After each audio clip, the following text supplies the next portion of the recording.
आप देख रहे हैं ट्राइबल एक्सप्रेस न्यूज।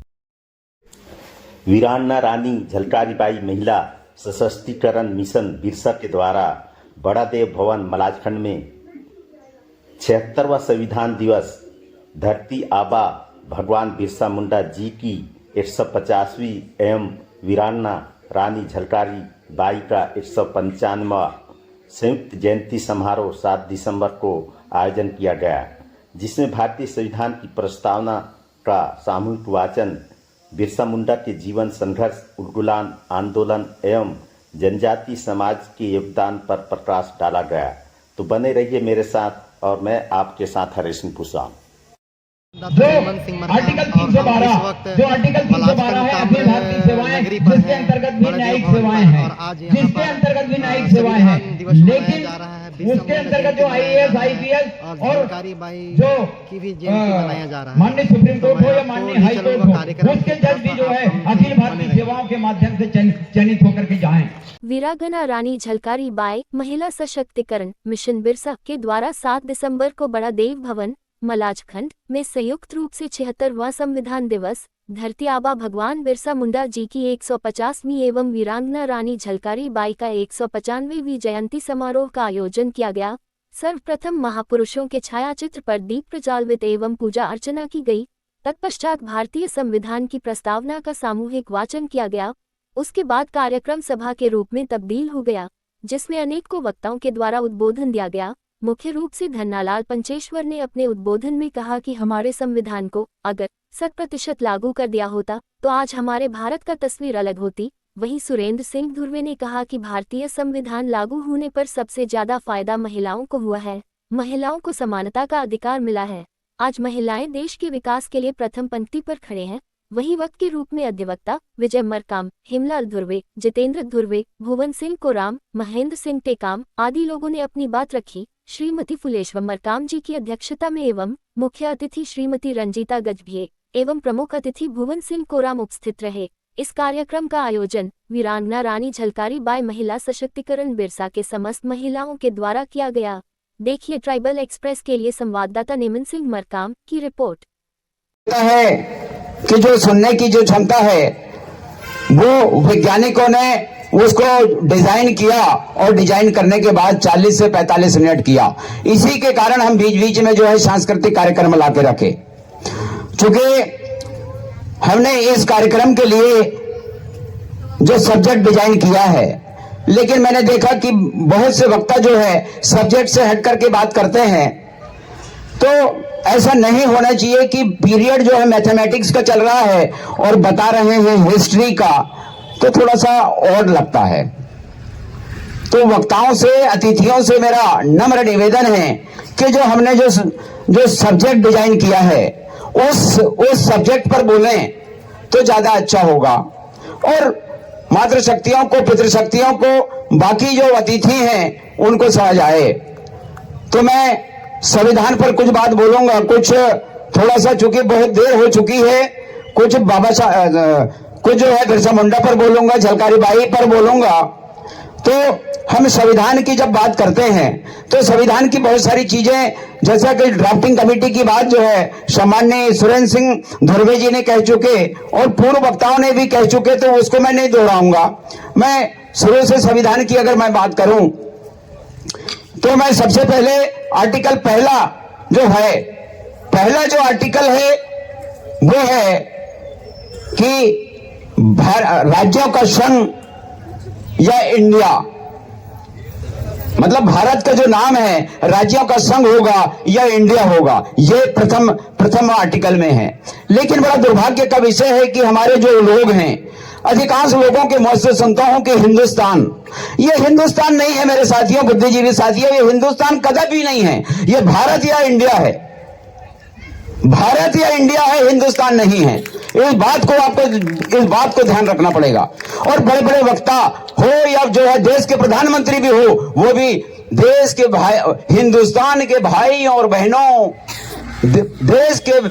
हिंदुस्तान के भाई और बहनों, ऐसे करके कौन बात करता है? तो ये कहीं ना कहीं जो है संविधान का उल्लंघन कर रहे हैं, कॉन्टेम्प्ट ऑफ जो है कॉन्स्टिट्यूशन ये कर रहे हैं। इस बात को आपको समझना पड़ेगा। समझना कब पड़ेगा? जब आप संविधान पढ़ेंगे। जब आप संविधान पढ़ेंगे तब आप जान पाएंगे कि कहां कॉन्टेम्प्ट हो रहा है, कहां नहीं हो रहा है। मतलब संविधान की अवहेलना कौन कर रहा है? मेरे साथियों, संविधान की बात बहुत सारे लोगों ने किया। हमारे पंचेश्वर सर भी बोल रहे थे, एक चीज बड़ी अच्छी बात बता रहे थे। आर्टिकल 32 की बात जो संविधान की आत्मा है, बिल्कुल बाबा साहब अम्बेडकर कहते हैं कि जो भारत जो संविधान की जो मुख्य चीज है वो आर्टिकल 32 है, जिसके अंतर्गत जो है रीट लगा करके जो बंदी प्रत्यक्षीकरण, अधिकार परीक्षा, परमादेश, प्रतिषेध और उत्प्रेषण के माध्यम से जो है आप समस्या का निवारण कर सकते हैं, वो माननीय सुप्रीम कोर्ट के माध्यम से। और माननीय हाई कोर्ट के माध्यम से करेंगे तो आर्टिकल 226 में जाएंगे, उसमें भी यही है। लेकिन अंतर यह है कि माननीय हाई कोर्ट के लिए 226 लागू होगा और माननीय सुप्रीम कोर्ट के लिए आर्टिकल 32 लागू होगा। यह जो है ये अंतर है, ये एक ही चीज नहीं है। इस बात को जो है समझना पड़ेगा। इस बात को, संविधान की जो बात है ये बड़ी गंभीरता से समझना पड़ेगा। सब समझ पाते हैं, ग्रामीण क्षेत्र के लोग या कम पढ़े लिखे लोग नहीं समझ पाते हैं, लेकिन मंच पर मंचासीन जो बुद्धिजीवी लोग हैं और दर्शक दीर्घा में भी विराजमान जो बुद्धिजीवी लोग हैं वो समझ पाएंगे और बिल्कुल समझ पाएंगे। जैसे आर्टिकल 14 की जो बात हो रही थी, आर्टिकल 14 मतलब समानता का अधिकार, right to equality. Right to equality के साथ साथ जो है विधि के समझ भी समता है। विधि जो है किसी के लिए जो है वो बराबर होगा, कम ज्यादा नहीं होगा। इसी बात के लिए जो है बाबा साहब अंबेडकर ने जो है आर्टिकल 14 लिखा। लेकिन बड़ा दुर्भाग्य के साथ मैं कहना चाहता हूं इस मंच के माध्यम से कि आप जो है देखते हैं कि देश के अंदर अभी आपने 2 दिन पहले या 4 दिन पहले, 1 सप्ताह पहले आपने पढ़ा होगा लेटरल एंट्री। ये लेटरल एंट्री क्या है? ये संवैधानिक बात के अंतर्गत ही है, इसलिए मैं बोल रहा हूं। जो आर्टिकल 312 है अखिल भारतीय सेवाएं, जिसके अंतर्गत भी न्यायिक सेवाएं हैं, लेकिन उसके अंतर्गत जो IAS, IPS और जो माननीय सुप्रीम कोर्ट हो या माननीय हाई कोर्ट हो, उसके जज भी जो है अखिल भारतीय सेवाओं के माध्यम से चयनित होकर के जाएं। लेकिन क्या होता है कि आप जो है उसके अगेंस्ट में कॉलेजियम सिस्टम बना के रखा है। कॉलेजियम सिस्टम का शाब्दिक अर्थ है भाई भतीजावाद। सीधी सी बात है, भाई भतीजावाद। अगर माननीय सुप्रीम कोर्ट में अगर जो है तिवारी, दुबे, चतुर्वेदी, त्रिवेदी अगर बैठा है तो वो अपने भाई भतीजा लोगों को ही लेगा। आपके जो है न तो ट्राइबल का कोई ध्रुवे होगा, उइके होगा, मरावी होगा, न परते होगा, न परतेती होगा, ना मरावी होगा, ना कोई नहीं होगा। वो सिर्फ तिवारी, दुबे, चतुर्वेदी और त्रिवेदी होगा। इस बात को आपको जो है आंदोलन करना चाहिए और इसके खिलाफ, कॉलेजियम के खिलाफ जो है आपको सड़कों पर आना पड़ेगा। ये हमारा जो है बहुत बड़ा अन्याय है। हमारे SC, ST और OBC के साथ जो है बहुत बड़ा अन्याय है। अभी हमारे विशेष चैत गुरु जी चले गए हैं, दमोह चले गए, वो भी हमारे अधिवक्ता हैं। और ये जो बात है, जो मंडल कमीशन, जो BP मंडल जो कमीशन है, BP मंडल यानी कि जो मुख्य आपके बिहार के जो मुख्यमंत्री थे, उन्होंने जो है बहुत कम समय मुख्यमंत्री रहे, लेकिन उन्होंने जो है मंडल आयोग बनाया और मंडल आयोग के अनुसार जो है OBCओं के लिए 52% आरक्षण का प्रावधान दिया। 52%। लेकिन OBC के जो लोग हैं, बड़े दुर्भाग्य के साथ मैं कह रहा हूं, बड़े दुख के साथ मैं कह रहा हूं कि OBC के लोग इस बात को समझ नहीं पा रहे हैं। वो ये कहते हैं कि SC और ST लोग हमारे आरक्षण खा रहे हैं। मतलब आपने जो है संविधान खोल के देखा नहीं, और जो है आप जो है अंधेरे में तीर चला रहे हैं। तो अंधेरे में तीर चलाने से और हवा में तीर चलाने से नहीं होगा मेरे साथियों।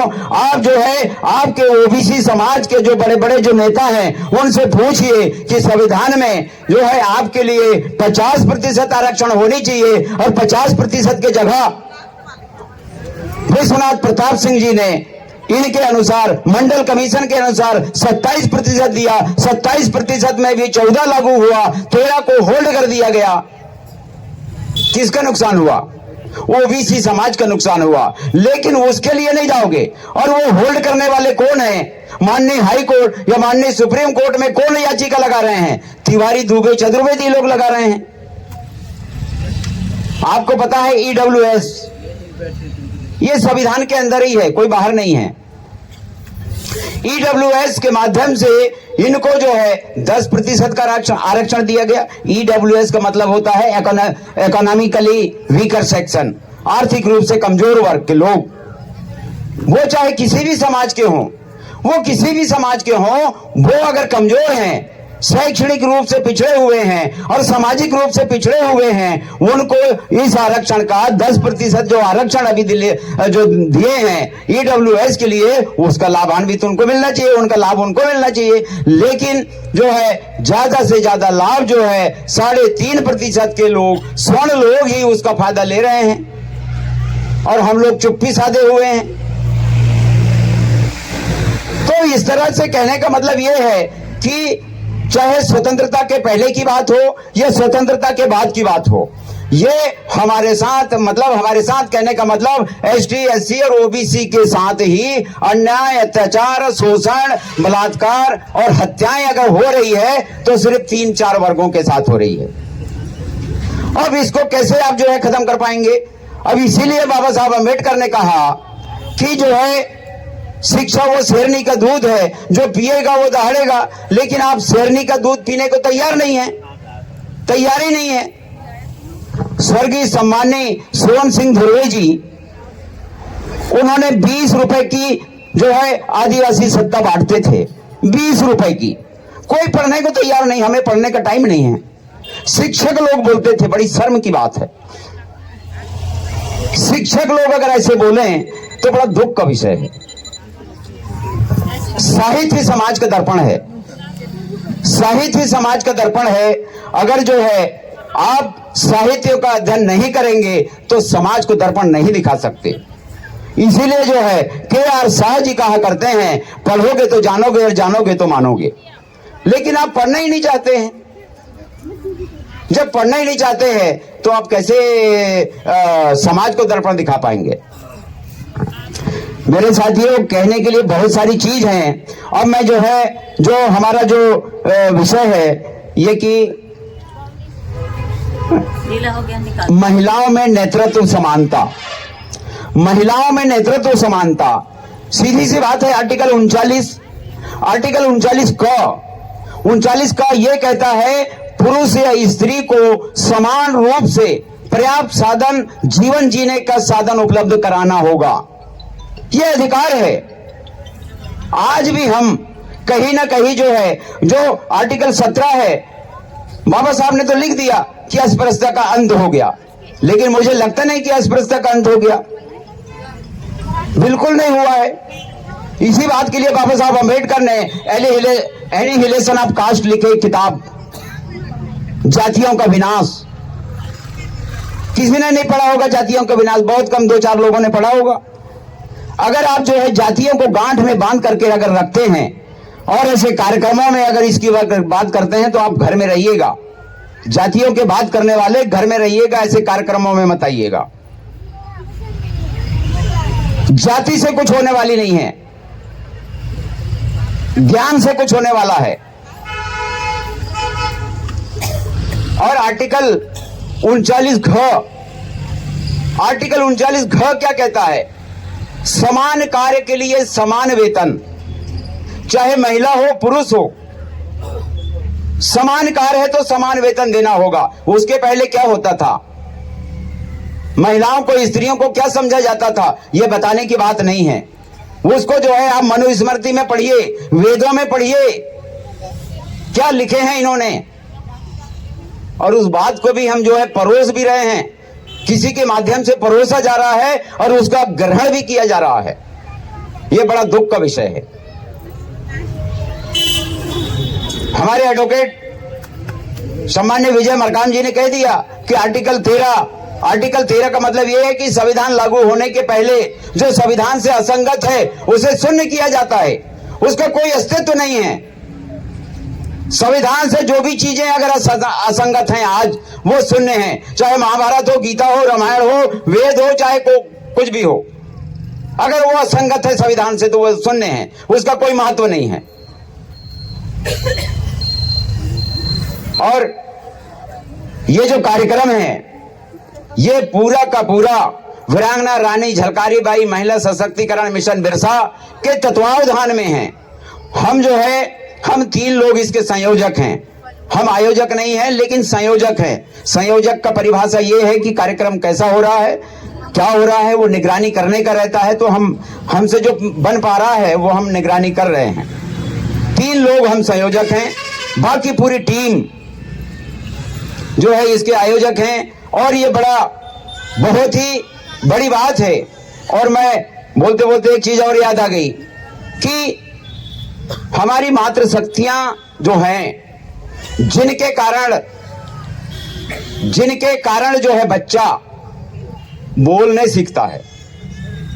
आप घर में जो बोलेंगे, आप घर में जो संस्कार करेंगे, वो बच्चा जो है अनुकरण करेगा, क्योंकि माता ही प्रथम पाठशाला है। माता ही, क्योंकि ये महिलाओं के नारी उत्थान की बात है, मैं इसलिए इस बात को बोल रहा हूं। और आप जो है कहीं ना कहीं बच्चों को गलत संस्कार दे देते हैं, जिसके कारण बच्चा भी वैसी अनुकरण करता है। मैंने बहुत लोगों को देखा, हमारी मातृशक्तियों को देखा, करवा चौथ का व्रत रखते हैं। करवा चौथ का व्रत रखते हैं और पति की उम्र की, लंबी उम्र की कामना करते हैं। मैं जो है 7 जन्म गुलामी करूंगा अगर ऐसा हो जाए तो, 7 जन्म गुलामी करूंगा। आप अंधविश्वास में पढ़े लिखे लोग अगर अंधविश्वास में डूबे रहेंगे तो क्या होगा, वो आने वाली पीढ़ी का क्या होगा। अंधविश्वास को त्यागिए। और वो मैं नहीं कह रहा हूं, आर्टिकल 51 क कह रहा है।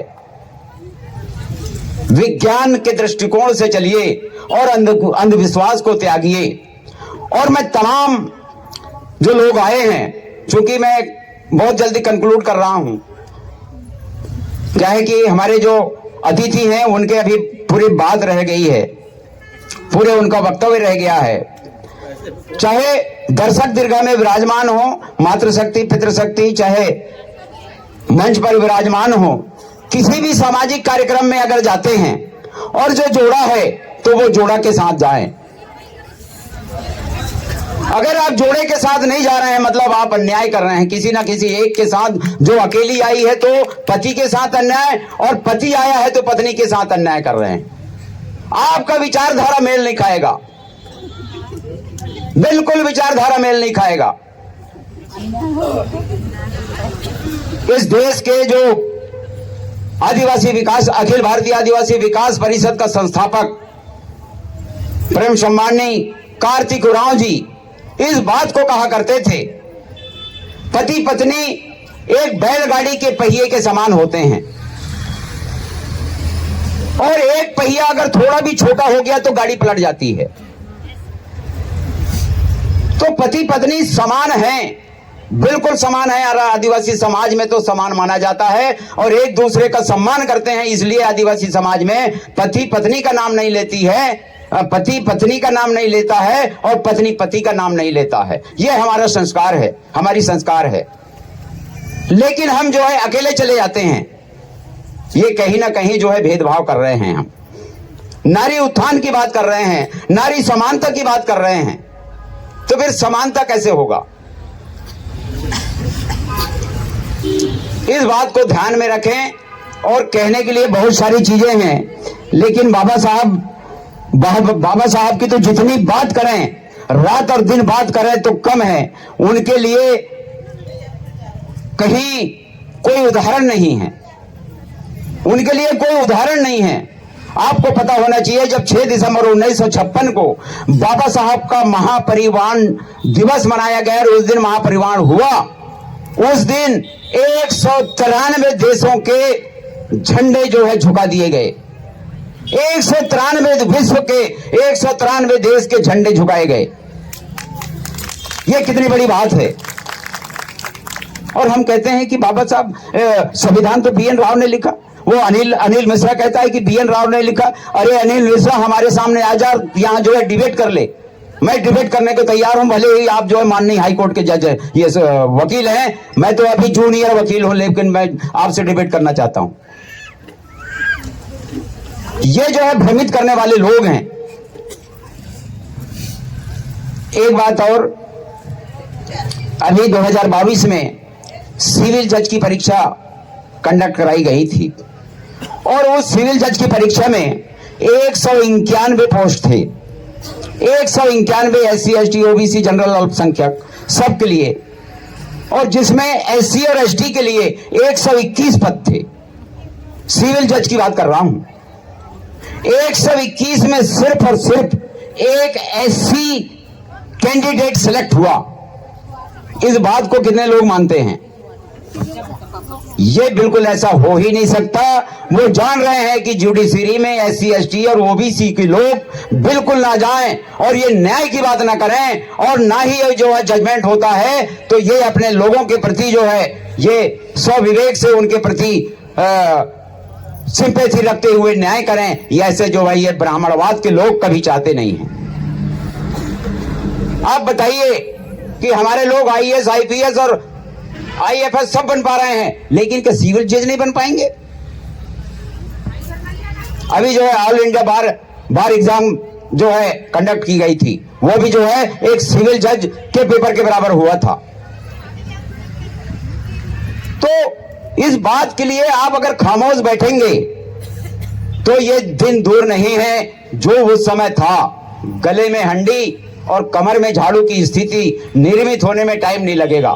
अभी से सचेत हो जाइए, और जब तक आप सचेत नहीं होंगे, जब तक आप जो है कमर नहीं कसेंगे, जब तक आप अधिकारों के लिए लड़ाई नहीं लड़ेंगे, तब तक कुछ होने वाला नहीं है। कितने लोगों को आप अंदर करेंगे बताइए? कितने लोगों को जेल में डालेंगे? हजारों जो है हमारे लोग खड़े हो जाएं, चाहे वो शासकीय कर्मचारी हो, अधिकारी हो, सब लोग एकजुट होकर के जो है मंच पर आए। और जो है अभी आपको पता है IAS संतोष वर्मा जी को सस्पेंड कर दिया गया। उन्होंने क्या गलत बोला? सही तो बोला, जातियों का विनाश की बात बोला कि अगर मेरा बेटा है तो ब्राह्मण मेरी बेटी मतलब ब्राह्मण जो है मेरे बेटे के लिए बेटी दे दे, यही बात तो बोला। क्या गलत बोला? तो उतनी सी बात के लिए उसको सस्पेंड कर दिया गया। CJI के ऊपर जूता उछाला जा रहा है। क्या कर रहे हैं हम? अकेला बाबा साहब अंबेडकर 25 दिसंबर 1927 को मनुस्मृति की दहन किया, अकेले के दम पर, अकेले के दम पर। हम तो करोड़ों हैं, करोड़ों लोग भी उतनी बात नहीं कर पा रहे हैं, एक आंदोलन नहीं कर पा रहे हैं, अपने आंदोलन में मनवा नहीं पा रहे हैं। ये पूरा का पूरा SC ST OBC और कन्वर्टेड की गलती है, बिल्कुल गलती है। हम में वो काबिलियत पैदा नहीं हुई आज तक जो हम ऐसा नहीं कर पा रहे हैं। कहने के लिए बहुत सारी चीजें हैं, संविधान की भी बहुत सारी बातें हैं। मैंने बाबा साहब के ऊपर जो 4 लाइनें लिखी है उसको मैं वाचन करके आपको मैं कह रहा हूं। अगर ना बनाते बाबा भीम संविधान, अगर ना बनाते बाबा भीम संविधान, हमें ना मिलता रोटी कपड़ा और मकान। काम करते ना मिलती मजदूरी, एक दिन तड़प कर निकल जाती है जान, हमें ना मिलता रोटी कपड़ा और मकान। सदा शोषित पीड़ित रहते, कष्ट की जिंदगी हम जीते, सदा उन्हीं की सेवा करते, गली गली हम भूखों मरते, बंद रहती अपनी ये जुबान, हमें ना मिलता रोटी कपड़ा और मकान, हमें ना मिलता रोटी कपड़ा और मकान। पढ़ने लिखने का अधिकार न पाते, दुनिया में सबसे पीछे रह जाते, जोर जुल्म सभी सहते रहते, पैसे की तरह दर दर भटकते, जन्म जन्म तक सहते अपमान, हमें ना मिलता रोटी कपड़ा और मकान, हमें ना मिलता रोटी कपड़ा और मकान। पशुओं से बदतर